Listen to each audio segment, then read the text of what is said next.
Ini kondisi di rumah Bendi, Duku Utara, Kecamatan Boto Seboleh Tarusan, Kabupaten Selatan, Sumatera Barat sana. Hari ini tanggal 12 Maret 2024, tepatnya hari Selasa. Ini kayaknya udah lancar.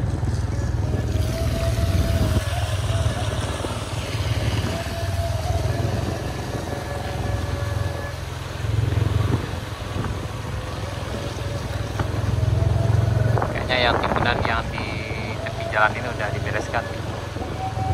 Nah, ini kita sekarang di rumah Bendi di depan Musola Darussalam. Ini lagi dibereskan di sini nih. Ini masih tinggi juga timbunannya. Yang ini udah, ini pagarnya udah hilang nih.